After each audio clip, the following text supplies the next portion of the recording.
Hi, can we meet you? Yes, my name is Prince here. So, Principal, I heard you talking about a Nigerian player giving you a boot and what you did with it. So, basically, who was that person? Victor Boniface. Okay, when did that happen? Last year, Tell me, man, I want to hear more of the story. I came to the stadium, so I was very, very hungry. So I went inside. I was just boring. So I sat on the VIP seat.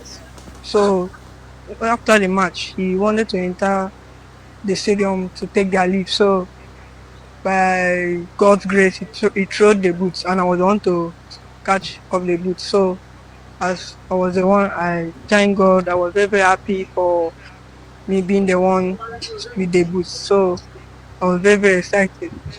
Very excited. Yes. So, what did you do with the boot afterwards? I sold the boots to our opponent, and that's make the money $100.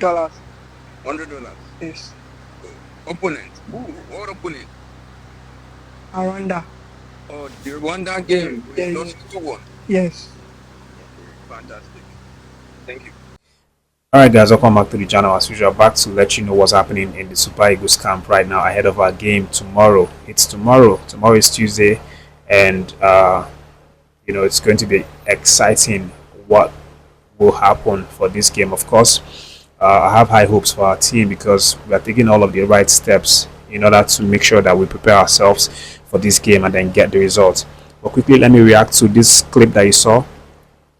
It's a clip of a young boy who's currently going viral right now for actually uh, selling Victor Boniface's free giveaway boot that he was fortunate to have caught in the midst of a crowd, of a large crowd, after Boniface threw it to them. That was back in uh, uh, March of 2020. Sorry, that was back in October of 2024 when we played the first leg of the FIFA qualifiers series against the Rwandan team that we beat last time, this past weekend. So obviously, this boy, I don't even know what to say. To start with, I have a lot of questions. How is he even able to catch these boots when we have people that are probably 2 times, 3 times bigger than him? But I mean, he was able to catch it, and he sold it because, as I said, he was hungry. He was looking for money to eat, so he had to sell it. But that's a lot of money. $100, is a lot of money. As far back as 20 October 2024, I think that would probably be 200,000 naira plus or so. You know, but the funny and crazy thing is that Boniface is asking for 10% of the profits that this boy made from selling the boots. As he uh, tweeted, saying, "I beg, make una find this boy for me. Make he drop 10% of the money." Oh." So that's what Boniface replied when this boy went viral, and he saw it. But obviously, I know that Boniface is just joking. He's just playing around. Uh, because I mean, after watching the boy, of course, he would even feel touched and probably even want to help him with more money or more gift or something like that. Because obviously, hungry day for the country, to be honest, and a lot of fans that come to cheer the Super Eagles. A lot of people have, all sorts of issues. Hunger issue is one of them. So, but let's leave that talk aside and let's delve straight into what's happening in the camp. Of course, I let you guys know yesterday in the video that Coach Eric Shell, not just Coach Eric Shell, but also the NFF and the Super Eagles management decided to shut out journalists, media people, content creators, and everybody. Shut them off from, what Coach Eric Shell is doing with the boys so that they don't get distracted and things like that. And that obviously went really well.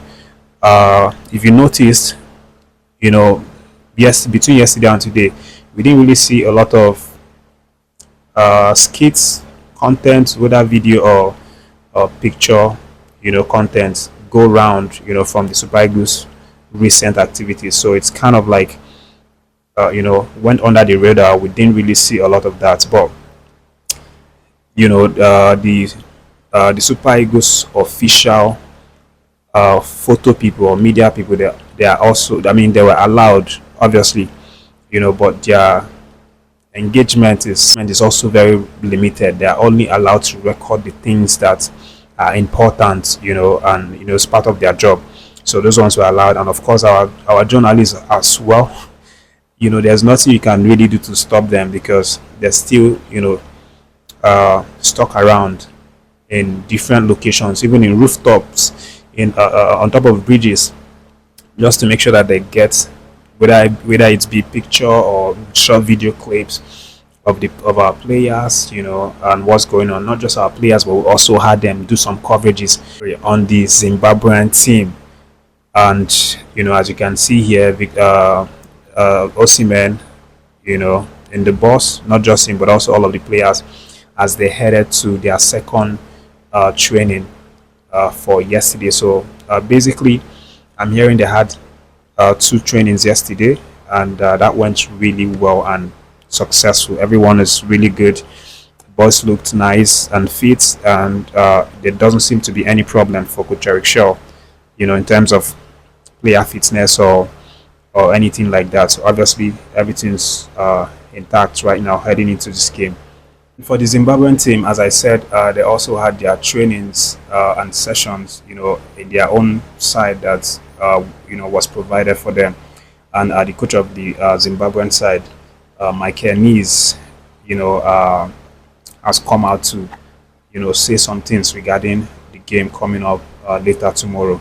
And from what he said, you can sense that the man is very confident in his voice. He's not disturbed. I would not say he's not disturbed, but I would say he's not scared of, or he seems to portray that he's not scared of the Super Eagles or our attackers or the players that we have on parole. Michael Nees is full of confidence that his Zimbabwean team has what it takes to get result out of the Super Eagles of Nigeria. He knows fully well that he's up against some really, really massive battle and almost impossible mission to get something. But he's saying that that's the beauty of football, that obviously it's all about the fight that you bring on that day, the fight that he believes that his boys can bring to the Super Eagles on that day. That's the most important thing, and that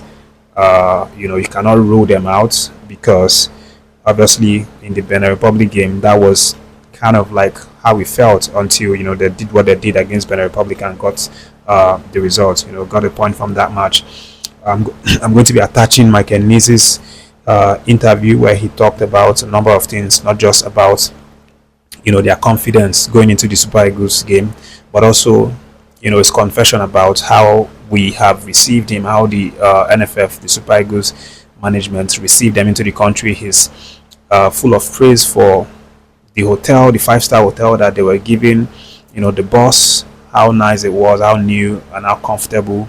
Talks about the training pitch as well, how it's really nice, where they are training, and also he is very hopeful about the Uyo Stadium where the match is going to be played. He said that he expects it to be of top quality as well. So all around, it's just been full of praise for the things that he's seeing, the way that we've accommodated them and supported them through their stay so far in Nigeria. So obviously, big kudos to the Super Eagles of Nigeria, the management, NFF, and everybody that's organizing it, for this one. But not just the coach that said something, but also we have another of their top player in the person of Chirewa. He's actually one of their best performers in the Benin Republic game. He was one of the most outstanding players to show himself, to help them get that 2-2 draw.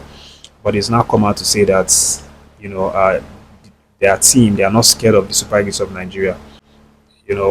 All they want to do is to go out there and show themselves, show to the world that they can hold their own against, possibly the best team in Africa. But he said what they need is to recover, from the trainings and everything, and then go out there on Tuesday and show themselves. And it's why he said, I'm just looking at recovery and going again on Tuesday against Nigeria, which is a very good team.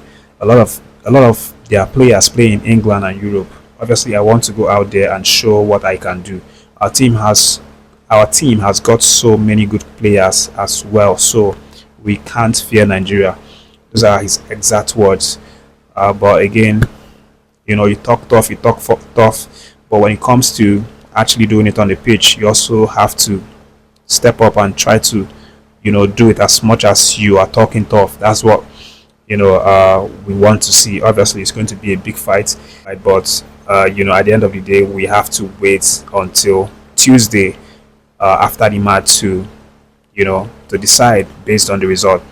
But I'm going to be attaching, as usual, the clips that you need to see.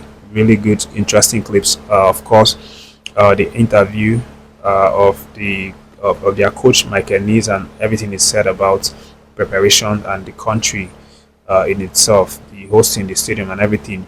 And then also a few short clips about the Super Eagles of Nigeria, how they've been able to unwind after training so much, training so hard, and how they've been able to play with themselves, play around each other, joke around, and things like that. Enjoy. Stay tuned to the channel.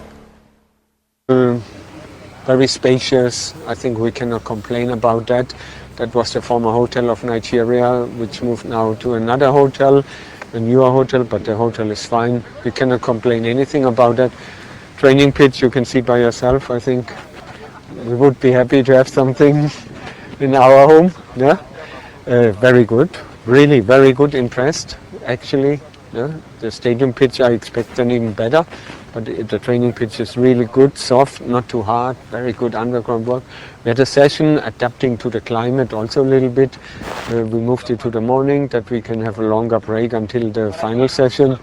I think which helps us to acclimatize a little bit. And I think it looked good. Yeah. Of course, the intensity was not yet on the maximum level. You cannot do it. You have to adapt. You have to manage the load. The trouble also is still in the legs.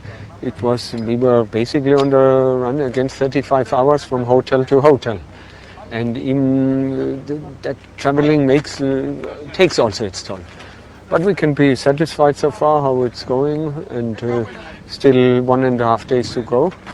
Looking forward for the game. Nice stadium you see in the background. We haven't been inside yet, but now Nigeria, you see, it's halfway through the campaign. In Nigeria, from the individual players, from the names, it's top class, no? Absolutely top class. And they messed their campaign at the beginning really up. There's the third coach now involved in this campaign. They won now in Rwanda, which was for them always a little bit a difficult opponent, really. So they will come now with confidence and with all their power and all what they want to turn this campaign around. So do we. No, but it will be an exciting game. We have to perform to our maximum, for sure. We can expect a real tough opponent giving everything. But we have to also give everything, and we will.